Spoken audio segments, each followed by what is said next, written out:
Так и просится, чтобы его накормили мясом.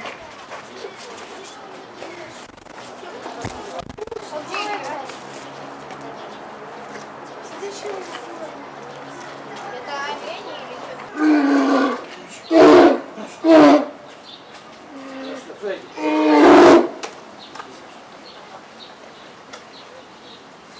Такая вот тема.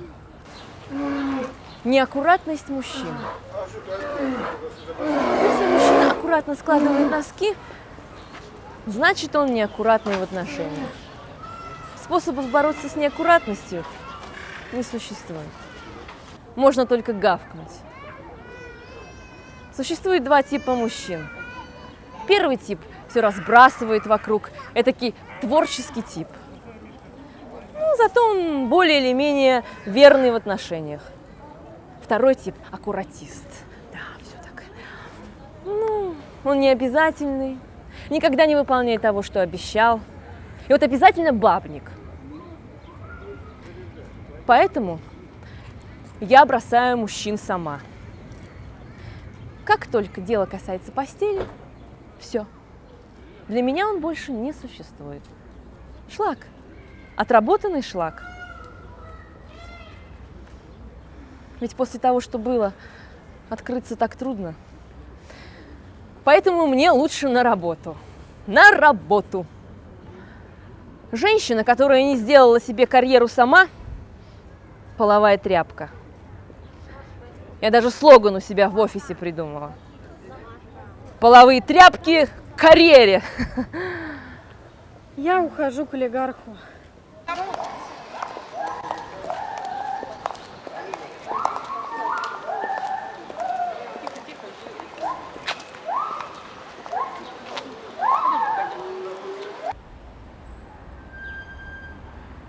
Мой первый муж был спортсмен. 13 лет в хоккее, педагог, тренер.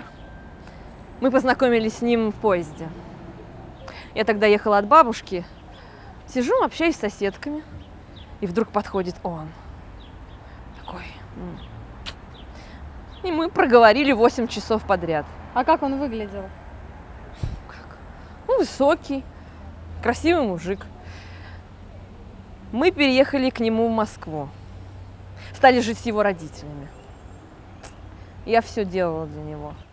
Я стирала, убирала, гладила, даже гладила носки. Вот все, чтобы угодить им. Так прошел целый год. А потом? Потом он приходит ко мне за 1 день до отпуска и говорит: знаешь, я больше так не могу. Я не могу так больше. Ты превратила меня в носок. Ты слишком правильная, ты слишком идеальная для меня. Все женщины ведьмы. Все взвалил на меня, всю домашнюю работу. Сам ничего не делал. Я ведь так же работала, как и он. Он приходит домой и на диван. А я продолжала пахать у станка. Нет, ну, конечно, мне самой все легче сделать, чем упрашивать, умолять. Ведь если ты мужик, ты можешь сам догадаться. Так ведь?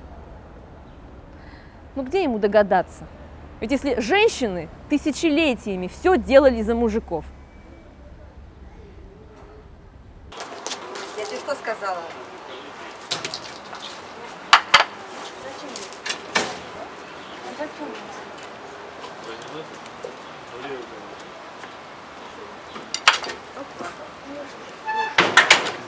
Знаешь, у него в каждой паре носков 1 носок обязательно терялся. И он всегда обвинял в этом меня. А надо было взять бревно, как треснуть ему по башке. Таня, отойди от дяди. Еще оправдывался. Ты, дескать, сама во всем виновата. Ты сама не допускала меня ни до чего. Дескать, ты сама здесь хозяюшка. И кричал мне: ой, я тебе не носок, я тебе не носок, я тебе гудбай.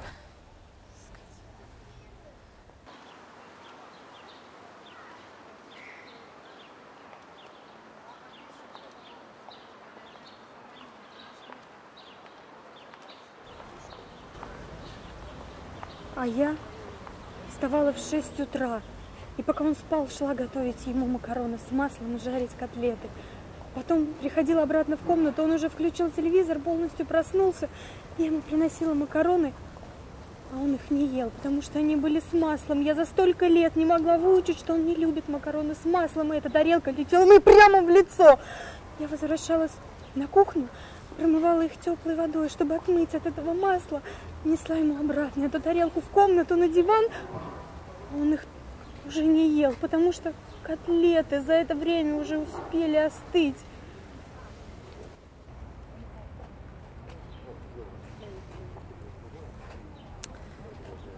А я считаю,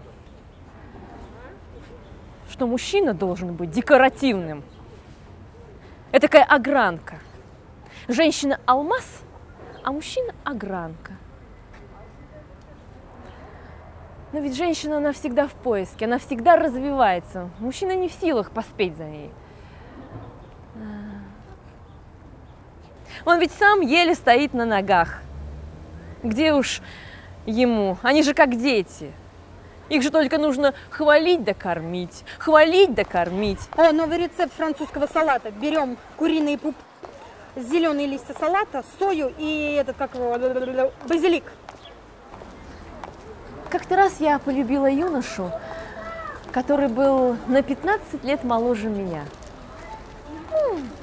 Есть он, нет его, как-то я так относилась, ну никак. О любви вообще речи не шло, и быть не могло даже. Вот. Я еще тогда верила в женскую дружбу.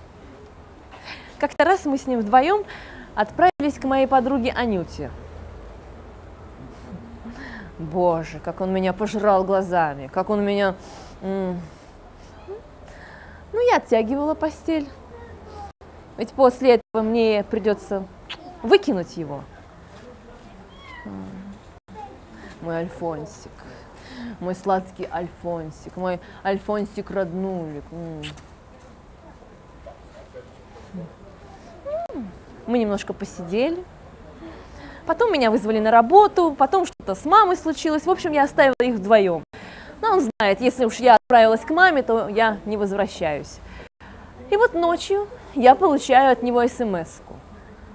Знаешь, все мои мысли и чувства все чаще обращаются к твоей подруге Анюте. Я всегда верила в женскую дружбу.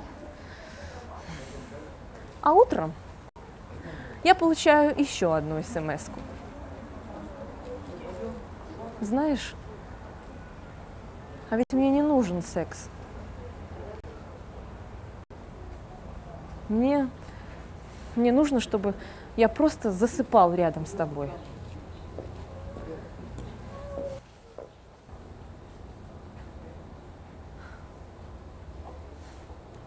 Я не знаю, это какой-то инфантилизм. Это какой-то ярко выраженный инфантилизм. Американские социологи заявили, что в 2008 году этот самый инфантилизм достиг своего апогея. И причем это понятие интернациональное. А надо было поехать туда, взять отвертку и вонзить ему прямо в шею, а потом Аньке тоже выколоть глаза. Петя, отойди от Маши. Чтобы мудро жизнь прожить, знать надобно немало. 2 главных правила запомни для начала. Ты лучше голодай, чем что попало ешь. И лучше будь один, чем вместе с кем попало.